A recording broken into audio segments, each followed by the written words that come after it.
It's dark out here. Oh, maybe I should turn the light on, but I'm wearing shorts. Let me take you with me. I didn't realize how dark it was.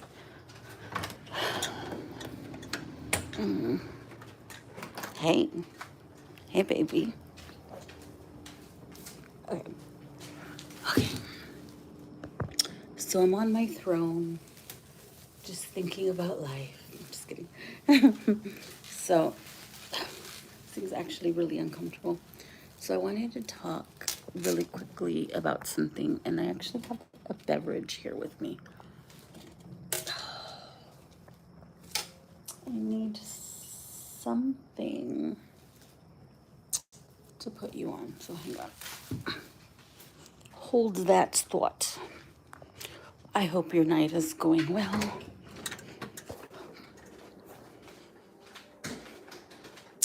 So I need something.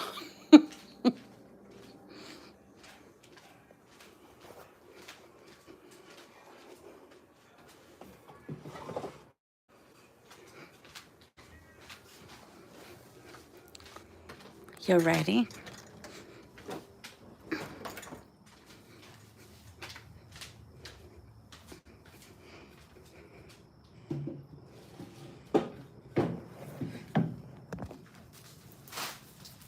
Okay. There we go. That's better. So I have a little story time. And I brought a little drink because I don't want to cry. We all know how I love to cry.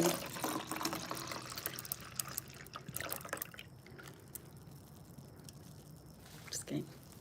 So how is y'all's day going? It's kind of dark. I'm outside. I'm out on the lanai, as my uncle used to call it. Having a cocktail on the lanai is what he used to say. Okay, so I was gonna talk about my adoption story with, my son's adopted, and I was explaining the other day how my feelings have changed towards my baby mother.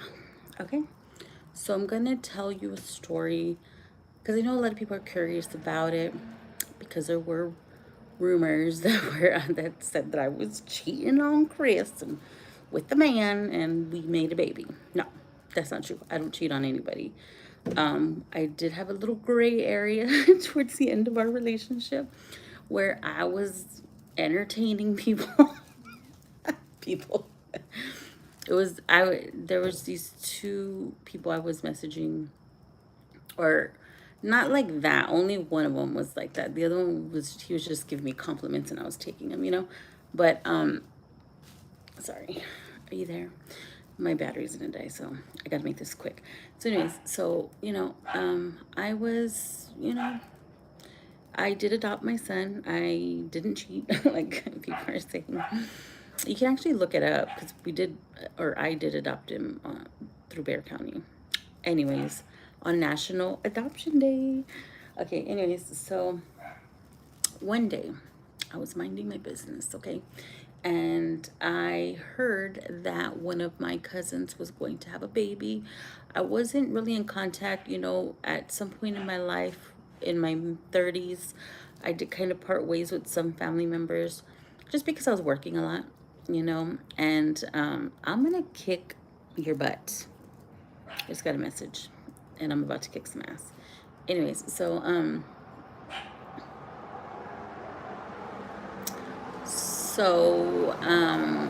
yeah.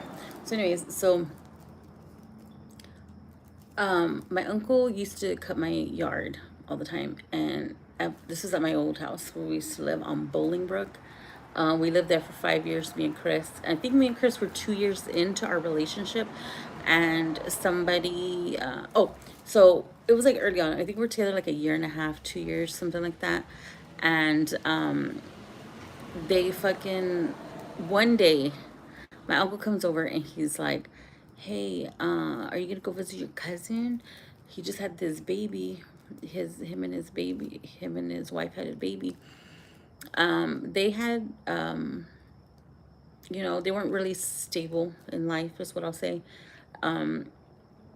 and I know they had hit hard times, he and his wife. So I I said, I think I said something jokingly, like, "Oh, I'll go and I'll pick up the baby," because I knew that they weren't gonna, the way things had been going, they had problems from the hospital with their children, like being not being able to take them home. So I knew he was gonna need somebody. So I said it jokingly. Mind you, my daughter was 13 at the time. So I was just, joking. I was kidding. Careful what you speak into existence. I'm telling you, it's energy. so, so he goes and he visits my cousin like a good uncle. He's a really good uncle. He's always there for us, and so he, I guess, mentions this to my cousin. So my cousin calls me at work one day and says, "Hey, can you watch my baby for a few months till we get stable again?" And I'm like, "Okay." Didn't even ask Chris. I was like, of course it's blood. That's my family. So he was actually a newborn when I brought him home. I brought him home the following day. He was in the NICU for 2 weeks. He was a preemie. Can't tell now. He's so huge. So I go and we sign the papers and everything for temporary, placement. And after the time allotted, they couldn't get it together. So they lost custody. And then when, he was a ward of the state, and then he was a ward of the state, they lost custody, and then he was up for adoption. So I adopted him at 2 years old. And that was like, I worked for that baby, okay? I'm like trying to weigh labor and adoption. It's kind of an even give and take, like it's kind of even. Like it was a lot because you have people coming to your house, checking randomly, popping in, So that's when I actually quit drinking. I slowed down on the party life, because I was always just drinking and work, drinking and work, drinking and work. And the fact that they could just show up anytime and I was the only option. If it wasn't, if I didn't go and get him, he was going to go to an orphanage. So I had a huge responsibility on me. So that's actually when I quit smoking, and smoking and drinking. I was a mess. This you see here wasn't me back then. So this is the new me. I was rougher around the edges. Every other word was a cuss word. My skin wasn't glowing, I was a mess. I was a mess. And I was heavier, even though I'm gaining my weight back. I'm not at that size that I was. I've kind of, I just went up one size, even though it looks like it's a lot more. It's just one size. I swear it's just one size. Anyways, so we adopted him. Now, or I adopted him, but Chris was there since he was a baby. That's Joel's other parent. We're still working on co-parenting.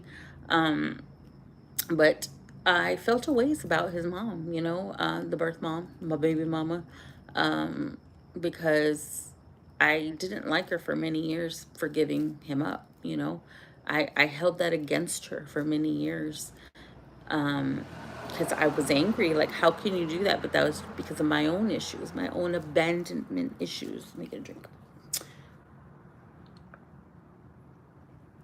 My own abandonment issues, So I felt a ways because of my history. That's usually how we judge things, right? It's because of what we've gone through, our life, things like that. Like, that's the only way we can really base things is on our own personal experience. That's why we all have different opinions. We're all going to think differently, and that was a soft spot for me. He's my soft spot. He's my consentido. Don't tell Brittany. Do not tell her. No, I actually love both my children. And a lot of people, I get that question a lot. How can you love a child that isn't yours? Believe it or not, people do ask me that, and I think that's like the weirdest thing ever. He's a human being, people, and I had him since he was like this big. He was so tiny. He was like this big. He was like this long, this long. He's so freaking adorable. He's always been so adorable. Like I got so lucky. Like he is so freaking adorable. Um, and he's a little charmer. Like he charms the pants out of everybody at school. Like all the teachers know him. The whole little school he goes to a charter school, smaller classrooms. It's good. He's diagnosed with ADHD. I don't have him on medication at the moment just because I want to try all the options and see if we can work around it, you know. But it looks like I might have to be putting him on medication. Trying to avoid that as long as I could, but if it's going to help the classmates, of course I'm going to do it. I don't ever want him disrupting the class because I know what I have. I know what he's capable of. So I think that's what I'm looking into this year.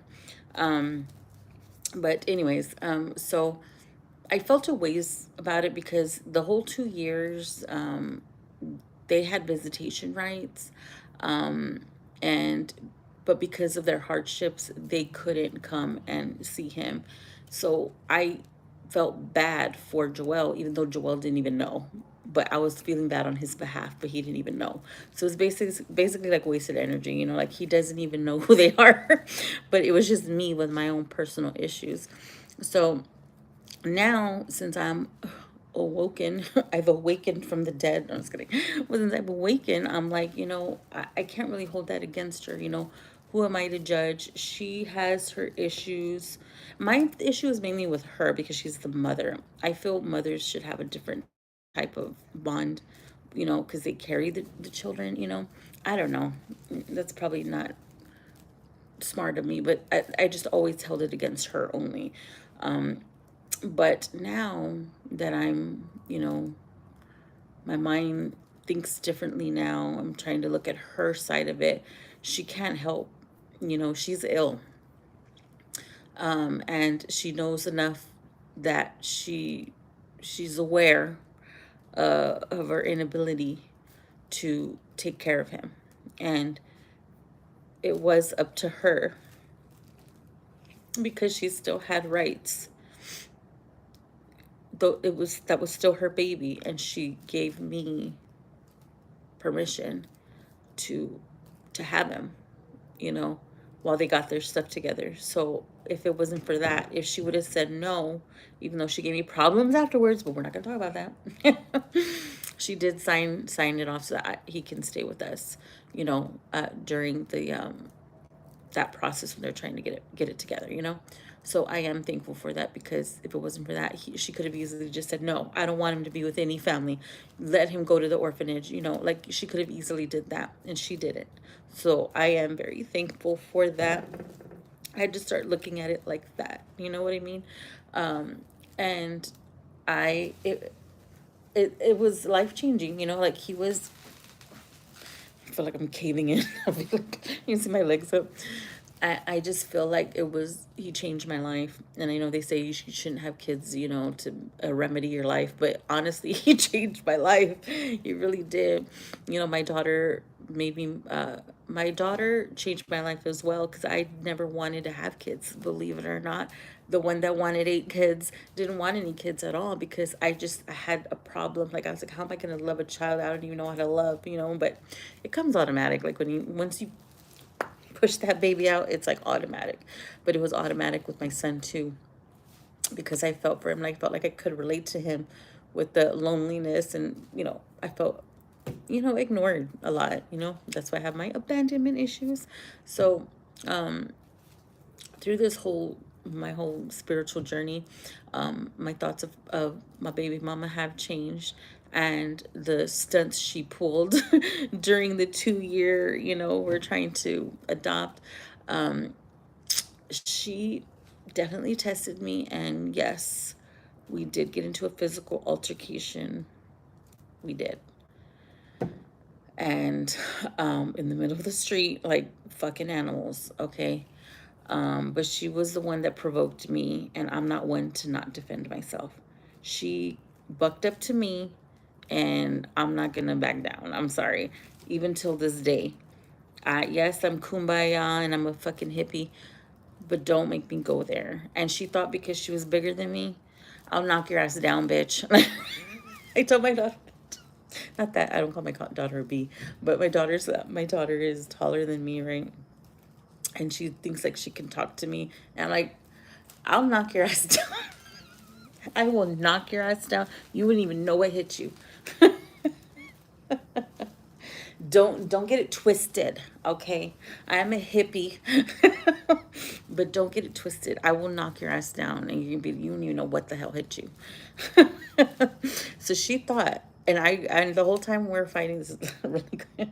When we're like, like kicking ass, right? I was like, B, do not fall on the floor. Do not fall on the floor. You fall down, your ass is not gonna get up. So I made sure I wasn't the one that fell. She was the one. She fucking came down like a damn tower. And I was like, yeah.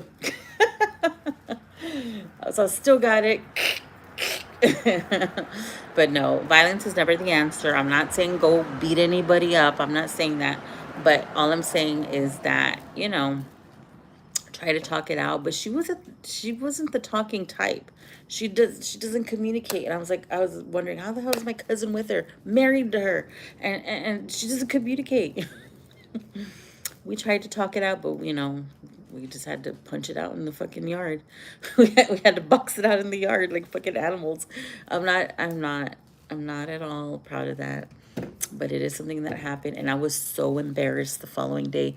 The following day, we had Loteria night at Rodriguez Park, and then we would come back to my cousin's house, and I was so embarrassed. And that day, I just so bad I used to always wear Loteria shirts. I still have one. It's a Fiesta one, but back then, every day I used to switch my Loteria t-shirts because at that time I was working at FedEx, and I would just wear t-shirts and jeans, right? So I was always wearing a Loteria shirt, and that day I was wearing a La Dama shirt. So my cousin Jason's like, "Hey, La Dama, what happened?" Because the fight happened after everybody. Oh, the fucking dog scared me. The fight happened after everybody left. Everybody fucking took off. Shut the hell up. Wow. Lucky. Get him. Yeah, so it happened right after everybody left. So she was circling you know how I have little peepers here? Well, that's the same shit that she was doing. She was like going around waiting for everybody to leave. And when everybody left, then she fucking bucks up. And I'm like, oh, right. When everybody fucking leaves, now you're gonna fucking come. But, oh, they're barking at somebody walking on the sidewalk. It's an odd time to be walking around. But anyways, so the following day my cousin's like, "Hey, the Dama, I heard what happened." So for years they would call me La Dama, and they were like, I was so embarrassed. I was like, man, I was like, what are people gonna think of me? But I'm not gonna back down. You wanna fucking come? Let's go, bitch. Like, let's fucking go. Violence is never the choice, never the answer. But if you're gonna come up to me, I'm sorry, but I'm gonna have to defend myself. What, you just want me to stand there? One time I did just stand there. When I did get jumped in my house, and I just let it happen because my kids were asleep in the house, and I was not gonna have them wake up and see a fucking altercation. I was like, okay, in my mind, I'm thinking, okay, if I fight back, you know, I'm gonna just gas myself out just trying to fight these two people, right?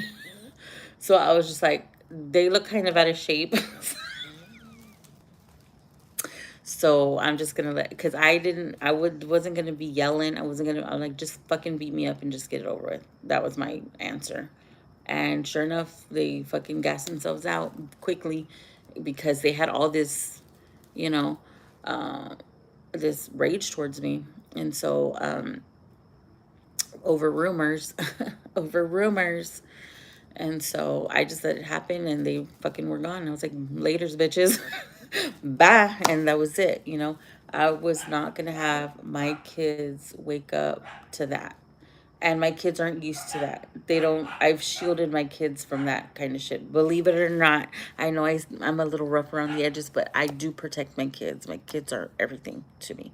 Everything to me. All of this is for them. All, not all of this, like if it's a fucking castle, but I mean all of this, like the spiritual journey and everything, was for my kids, you know, for peace. So in my way, I'm gonna look at it as that was his mama's way of saying, this is gonna be my son's peace. But I'm gonna fucking drive her crazy for the 2 years, but this is his peace, and this is gonna be his justice. He's gonna have peace with his, you know, she trusted me. I was a stranger to her. Like, we knew each other by in passing. We didn't know each other, you know. So I am very thankful for that, and that's why I look at her differently now. So yeah, that's my adoption story. And there's more details. I'll write more down of details if you want to know how I did it, like financially and all that stuff like that. I'll tell you like what programs, like, because you can do it. You really can. Anybody can adopt.